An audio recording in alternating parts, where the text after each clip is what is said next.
Bismillahirrahmanirrahim. Assalamualaikum warahmatullahi wabarakatuh.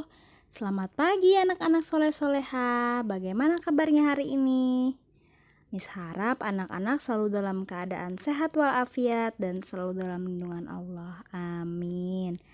Anak-anak soleh-soleha, alhamdulillah hari ini kita akan melanjutkan pelajaran tematik tema 2, subtema 2 tentang manfaat hewan di sekitar, muatan pelajaran bahasa Indonesia. Anak-anak, pada pelajaran sebelumnya kita telah mempelajari tentang dongeng. Dongeng adalah cerita hayalan yang menceritakan peristiwa yang terjadi pada zaman dahulu. Kita menceritakan dongeng tentang kehidupan binatang atau biasa disebut dengan fabel. Nah, fabel adalah dongeng yang menceritakan tentang kehidupan binatang. Nah, jika kemarin kita membaca tentang dongeng hewan, hari ini kita akan membaca dialog fabel. Berbicara tentang dialog, apakah kalian sudah tahu apa itu dialog? Nah, dialog merupakan kegiatan berbicara ataupun berbincang-bincang yang dilakukan oleh dua orang atau lebih. Dialog juga bisa digunakan dalam pementasan drama. Drama merupakan bentuk karya sastra yang menggambarkan kehidupan dan watak melalui tingkah laku atau dialog yang dipentaskan. Kalian bisa lihat di buku halaman 75, di situ ada Wayan. Pengalaman bermain peran sangat berkesan bagi Wayan. Sejak pentas drama, Wayan sangat ingin dapat mementaskan drama lagi. Kebetulan minggu ini Bu Guru mengajak siswa mengadakan pentas drama untuk memperingati ulang tahun sekolah. Bu Guru telah menyiapkan naskah drama untuk dihafalkan. Selanjutnya, Wayan dan teman-temannya berkumpul untuk berdiskusi berbagi peran. Nah, di sini ada teman-temannya Wayan, ada Melani, Wayan, Rasti. Nah, kata Melani, sepertinya cerita yang akan kita pentaskan ini sangat menarik. Kata Wayan, benar, ceritanya tentang serigala licik dan domba kecil. Kata Rasti, aku jadi menyesal belum membaca naskahnya. Kata Melani, kalau begitu mari kita baca naskah drama dari Ibu Guru. Meskipun sudah membaca, aku belum bosan. Nah, anak-anak, sekarang kalian buka buku halaman 76-nya. Membaca naskah drama tentang dongeng serigala licik dan domba kecil. Jadi pada dahulu kala ada seekor serigala yang licik, dan pada suatu hari serigala itu sedang mencari makan ya, karena sudah beberapa hari dia tidak berhasil mendapatkan satu pun buruan untuk dimakan. Akhirnya pada saat itu ketika serigala sedang berjalan-jalan di pinggiran sungai, dia melihat seekor domba kecil yang ada di seberang sungai sana. Ketika melihat domba tersebut, serigala ini bergumam girang ya.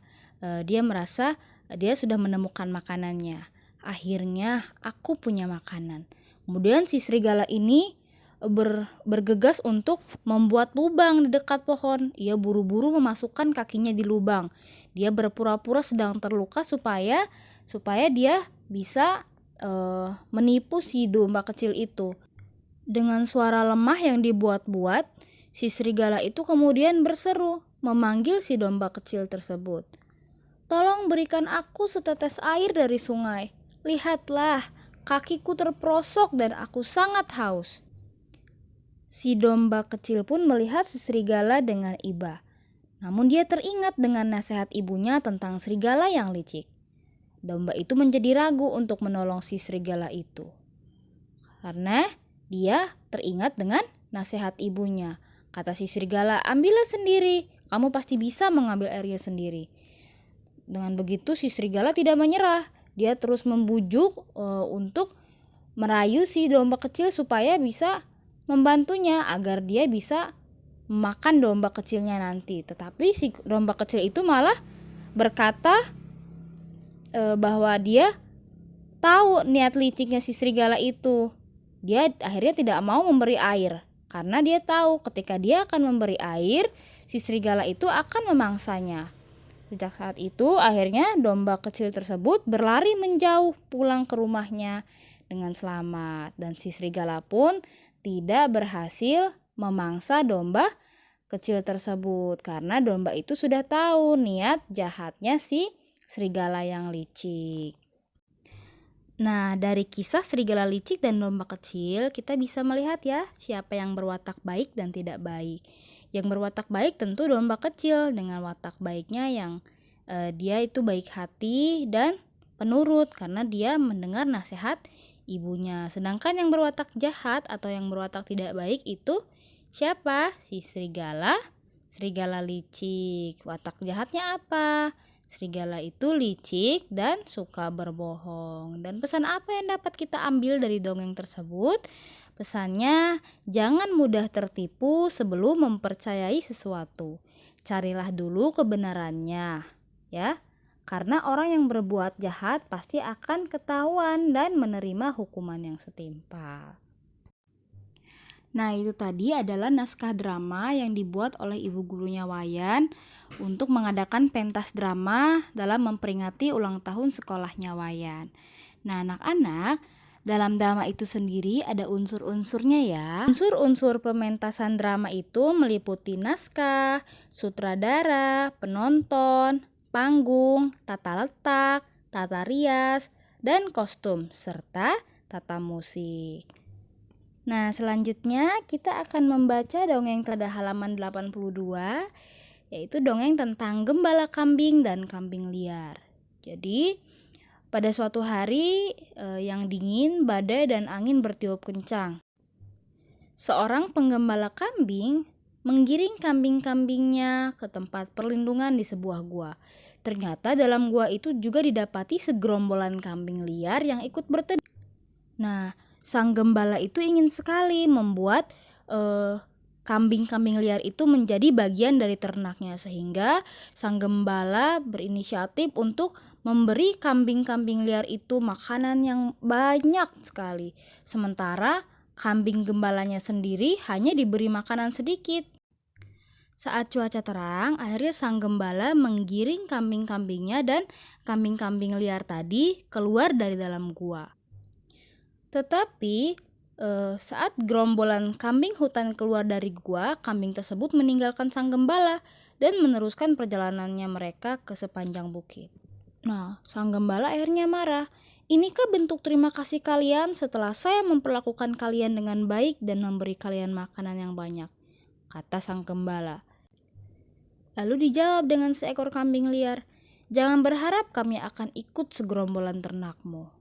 Kami tahu bagaimana kamu akan memperlakukan kami nantinya saat segerombolan ternak baru datang.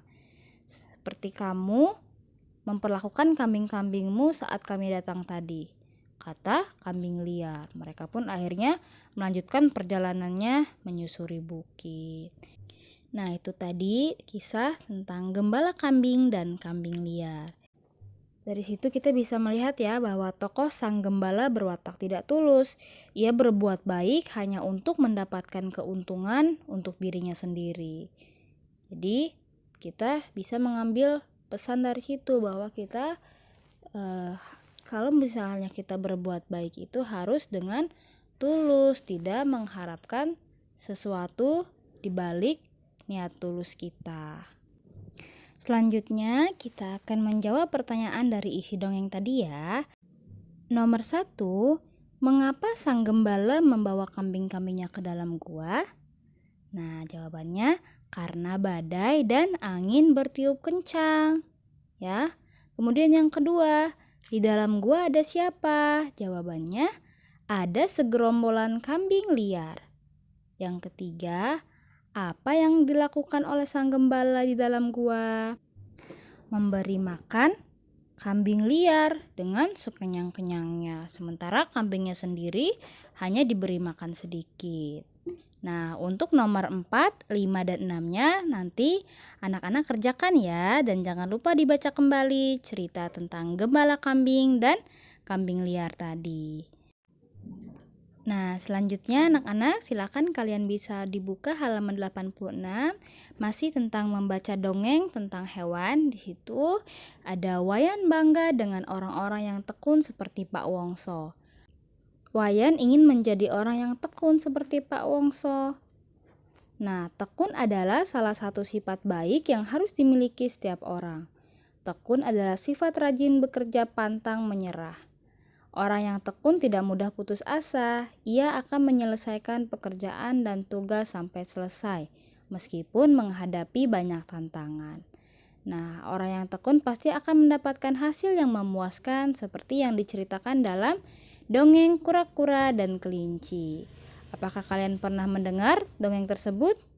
Nah, jika belum, kalian bisa lihat ya, kalian baca dongeng kura-kura dan kelinci pada halaman 87 sampai 88. Setelah itu, Miss minta anak-anak menyimpulkan pesan dalam dongeng itu ya. Menyimpulkan pesan pada dongeng kura-kura dan kelinci. Itu untuk tugasnya. Jadi tugasnya halaman 83 nomor 4, 5, dan 6 dan halaman 88 menyimpulkan pesan pada dongeng kura-kura dan kelinci. Baik anak-anak, itu saja pembelajaran bahasa Indonesia hari ini. Kurang lebihnya mohon maaf. Jika masih ada yang kurang paham silahkan bertanyakan. Miss akhiri, wassalamualaikum warahmatullahi wabarakatuh.